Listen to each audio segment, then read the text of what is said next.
Where is the goddamn money? You gotta take these guys out. Bonjour, moi c'est Aurélie et aujourd'hui je vais vous parler d'un jeune homme passionné par un jeu vidéo célèbre. Jusqu'au jour où la frontière entre fiction et réalité semble avoir disparu. Voici l'étrange affaire Devin Moore.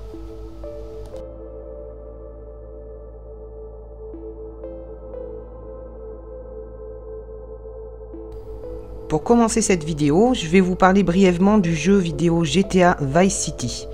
Il a été créé par Rockstar et sorti le 29 octobre 2002. Le jeu se déroule dans la ville fictive de Vice City, basée sur la ville de Miami en Floride en 1986. Le jeu suit le gangster Tommy Vercetti, un ancien membre de la mafia après sa sortie de prison.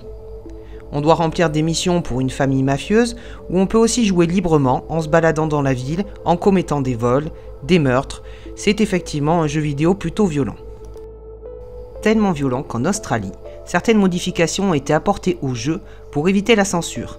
Par exemple, la possibilité d'aller voir des prostituées est supprimée.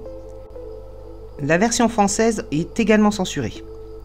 Elle comporte moins d'effusions de sang, pas de décapitation, ni de membres tranchés avec des armes blanches, et le joueur ne peut pas récupérer l'argent des civils une fois mort. De plus, bien que le joueur puisse aller voir une prostituée, la scène intime est coupée, et bien heureusement. L'Allemagne et le Royaume-Uni ont également censuré certains aspects du jeu.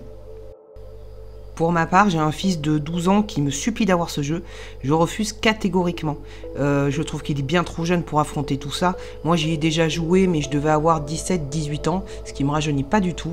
Et c'est quand même assez violent. Dernière information, c'est quand même le jeu qui a été le plus vendu sur PlayStation 2, avec plus de 17 millions de ventes. Il y a plusieurs autres versions qui ont été créées, il y en a encore aujourd'hui.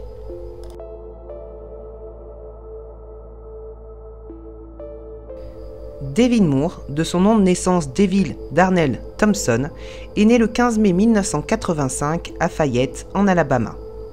Ses parents sont divorcés, sa maman Gloria Thompson s'est mise en couple avec Jerry Reed lorsque Devin avait environ 6 ou 7 ans, et ils ont eu 2 autres enfants. À ce moment-là, il vivait chez son père, Kenneth Moore, à Fayette. Il a été maltraité toute son enfance, tant émotionnellement que physiquement, par son père.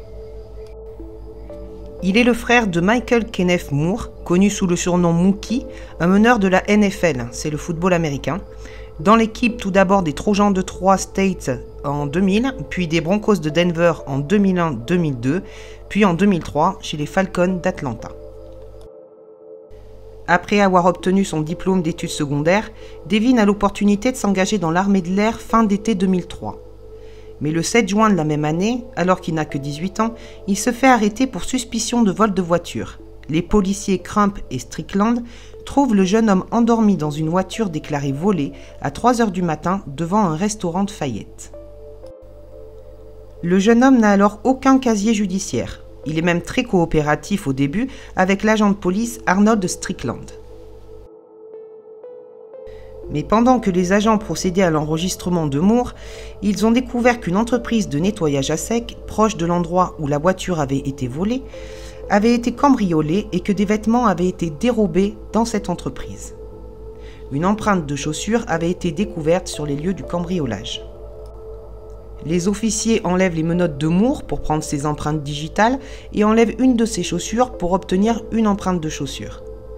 Pendant que Moore prend ses empreintes digitales, il prend le pistolet de service de calibre 40 de Strickland et lui tire une balle dans la tête et une dans la poitrine. Il a alors 55 ans. Ensuite, il traverse le hall où il croise la route du caporal James Crump, âgé de 40 ans.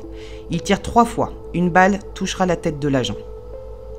Il continue à traverser le poste de police et tombe sur le répartiteur du 911, Leslie Ace Miller, âgé lui aussi de 40 ans. Il tire 5 balles, dont une dans sa tête, comme pour ses collègues. Il s'enfuit ensuite, avec une seule chaussure du coup, dans un véhicule de patrouille de la police et il sera appréhendé le même jour dans le Mississippi à Columbus, environ 19 km de la frontière avec l'Alabama, avec l'arme de Strickland.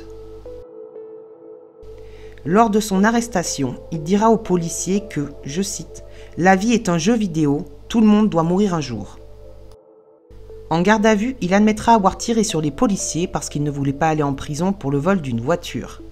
Pour meurtre, c'est pas beaucoup mieux, et pour la discrétion de la voiture de patrouille, on repassera. Il dira ensuite que les choses ne se sont pas déroulées comme prévu, et qu'après avoir pris son pistolet, Strickland a commencé à crier, il a paniqué, il a commencé à tirer. Durant son procès en 2005, ses avocats remettront en cause le jeu vidéo GTA, qui l'aurait inspiré à commettre ces crimes. Il y avait joué 3 jours d'affilée avant les crimes et avait passé des heures et des heures à personnifier ce truand qui abat, décapite ou écrase des policiers. D'après l'avocat Jack Thompson, Devin Moore s'était littéralement entraîné à tuer depuis des mois. On lui avait fourni un simulateur de meurtre. Dans un épisode de 60 minutes, une émission d'information d'Amérique du Nord, un étudiant montre aux journalistes qu'en dans le jeu en question, GTA Vice City, il y a une mission qui demande de faire exactement ce que Devine a fait dans la vie réelle, tuer des policiers, puis voler une voiture de police. Durant son procès, Devin déclara en restant calme et sans émotion « Je prie pour que le Seigneur ait touché vos cœurs et que vous puissiez le trouver dans vos cœurs pour me pardonner. » Mais Glenn Strickland, le frère d'Arnold, un des officiers tués, répondra « Il n'a jamais versé de larmes au cours de cette épreuve. Je n'ai pas apprécié qu'il me parle. Je lui pardonnerai le jour où il sera injecté. » Le 17 février 2012, le procès en appel débute. Les avocats de Devine accusent le procureur de ne pas avoir demandé aux jurés s'ils avaient suivi l'affaire dans les médias, notamment l'épisode de 60 minutes. Leur client étant jugé à Fayette avec des jurés locaux, leur avis dans cette affaire était certainement déjà fait. Ces avocats plaideront également un stress post-traumatique dû à son enfance difficile. Son ex-beau-père, Jerry Reed, dira au tribunal que la mère de Devine consommait des drogues et de l'alcool et que son père consommait de la drogue également. Lorsqu'il était au collège, Devine avait peur de son père. Il voulait vivre avec sa mère, mais étant donné qu'elle-même était sous drogue et alcool, c'était très compliqué. Reed a donc essayé de parler à Kenneth, mais celui-ci lui a répondu que l'enfant était possédé par le diable. Il a finalement vécu avec sa mère et son beau-père, ce dernier attestant qu'il écoutait à la maison, qu'il était travailleur et que tout se passait très bien. Son oncle paternel confirmera lors du procès les violences du père sur le fils.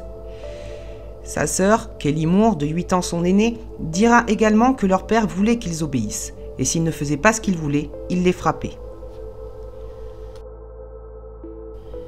Enfin, d'après l'avocat de Devine, le procureur a été inefficace lors du dernier procès en ne demandant pas si des membres du jury fréquentaient la même église que Kenneth, le père de Devine, et étaient présents ou avaient entendu parler, généralement dans la communauté, ou comme ça a été rapporté dans les journaux, le fait que Kenneth Moore emmenait son fils à l'église pour essayer de faire partir le diable, alors qu'il prétendait devant sa congrégation que son fils était possédé par le diable.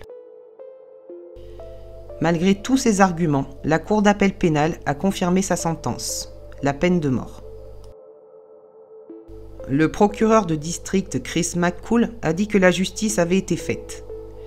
Il dira « Il a étouffé la vie de 3 hommes qui faisaient leur travail. Si le triple meurtre ne justifie pas la peine de mort, rien ne le sera jamais. » Kenneth Moore, le père de Devin, âgé alors de 48 ans, déclara après l'audience qu'il a eu du mal à discipliner son fils pendant des années et que son fils méritait d'être accusé de meurtre passible d'une peine capitale.